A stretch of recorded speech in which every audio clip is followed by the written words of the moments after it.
I'm about 40 searches in on Google, yet I found nothing that can help, nor anyone who has been in a similar situation to this one.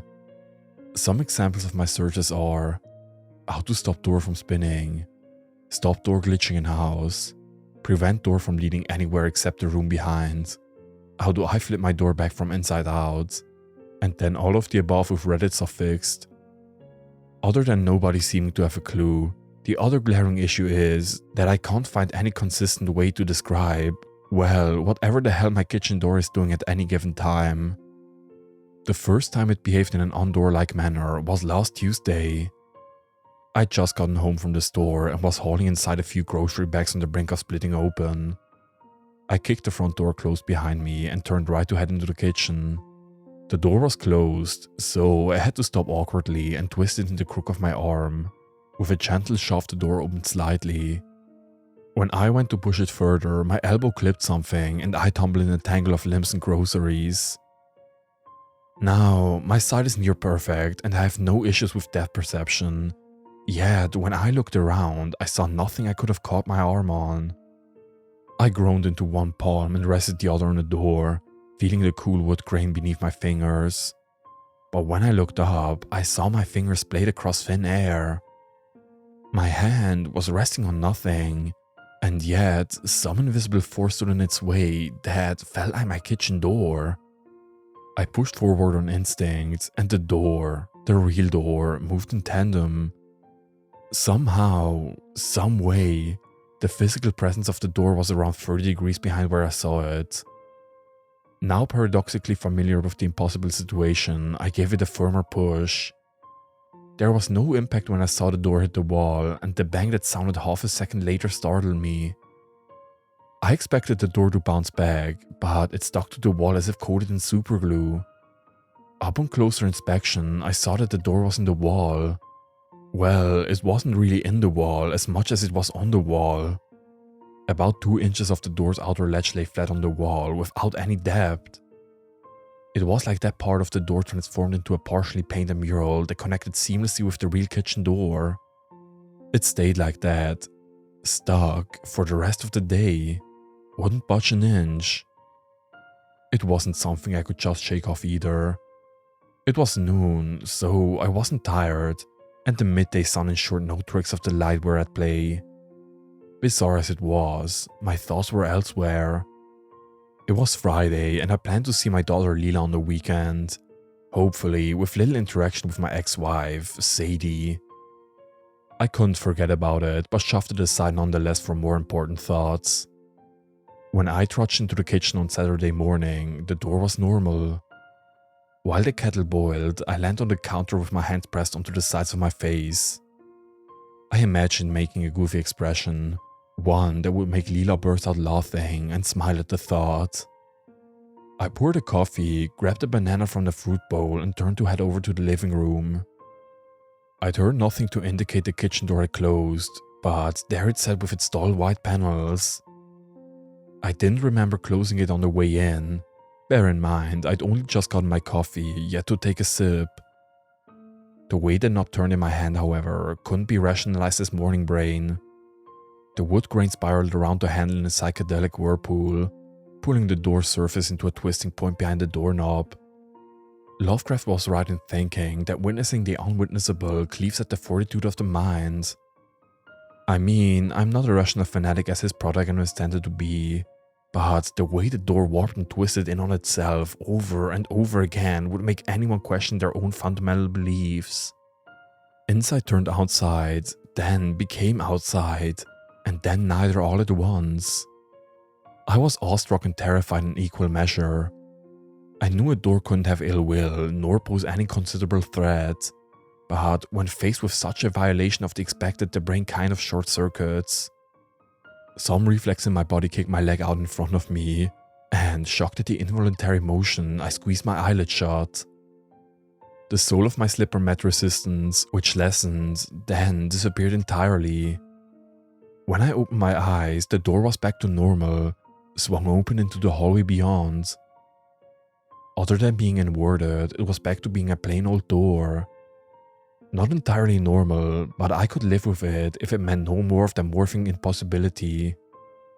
Any thoughts or theories regarding my kitchen door were stored for later in the recesses of my mind, as I pulled out the driveway to go and pick up Leela.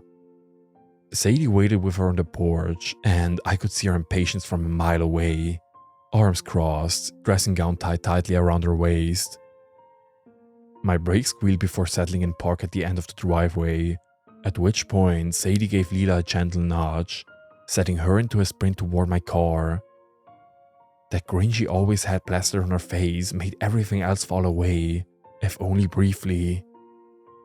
Leela's smile faltered after running straight into the car door, failing to predict when to slow down. I almost exploded in laughter, but my face fell back a step seeing Sadie over Leela's shoulder, lips pursed and eyebrows raised in an unamused expression. I popped the passenger side lock and Leela hopped inside with unbridled enthusiasm. "Dad, Mommy wouldn't let me have hot chocolate."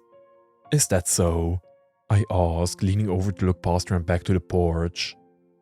"I still want one. Can I have one at your house? Please, Dad." "Well, behave yourself and we'll wait and see." She only just made it the 15 minutes home without messing about too much. I was gonna make her a hot chocolate regardless, but it's easier to drive without your 8-year-old getting rowdy. The second I switched the car off, Leela was out of her seat like lightning. Seriously, before I even had time to pull out the key from the ignition. She looked back at me from the front door with an urgency above all, so I got out of the car and headed down the paved slabs to my house. The door unlocked with a click. Leela burst through and into the house, curving around and barreling into the kitchen. I paused with one foot through the doorway and patted my pockets. "Hey baby, I'm just going to grab my phone from the car. Don't break anything, okay?" No response. I called out again, louder this time, and was met with nothing but silence. I hadn't been that concerned about the kitchen door, but the knowledge of what I'd seen combined with Leela's refusal or inability to reply filled me with a riveting dread. I whirled around and stepped through the front door, peering around it toward the kitchen. The closed door to the kitchen looked normal. Wait, I didn't hear it close. Leela definitely ran into the kitchen, and she obviously couldn't have done it without the door being open. I leapt toward the shining doorknob, grasping and twisting it while pushing at the same time. The door flew open, but what I saw was not my kitchen. Behind was a cupboard-sized space with another door on the wall, shut like the one I just opened. "Leela?" Nothing. "Leela!" This time I swore I heard just the faintest echo of a voice with a pitch matching my daughter's. I plunged into parental panic mode and opened the second door. What was behind it? Another door. Beads of sweat started to form on my face as I opened door after door after door after door. Every time there was another knob to turn.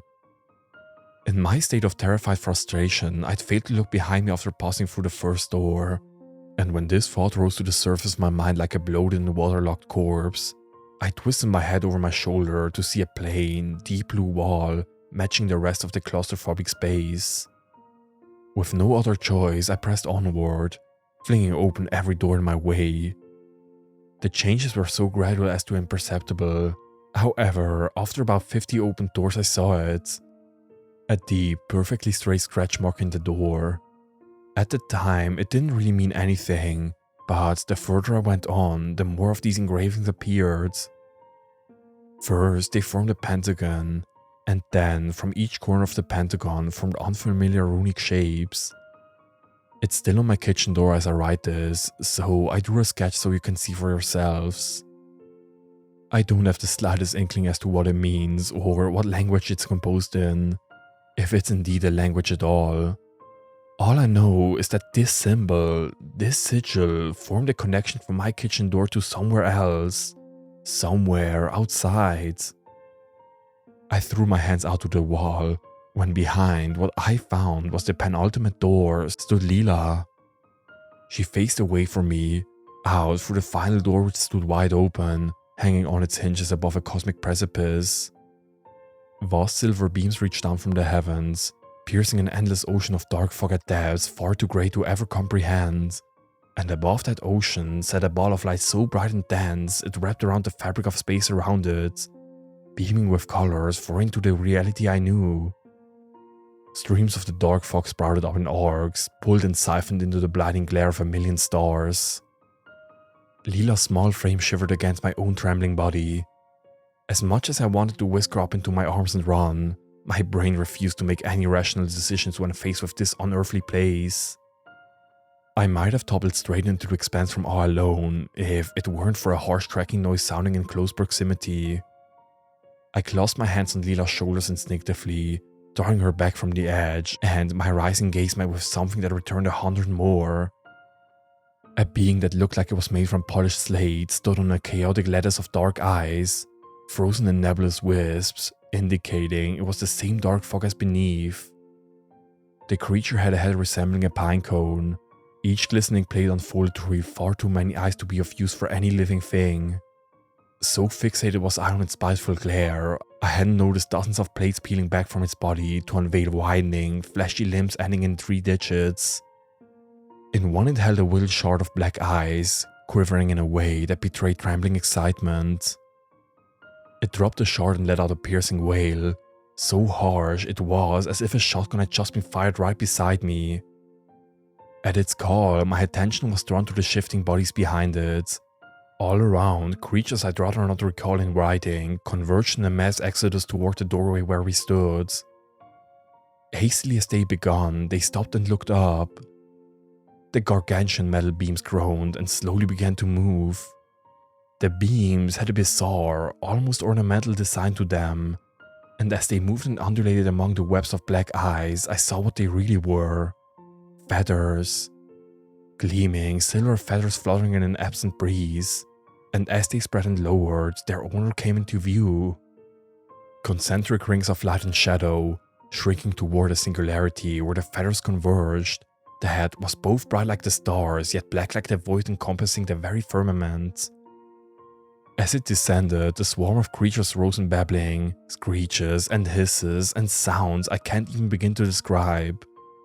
Speech or simple bestial vocalizations, I don't know.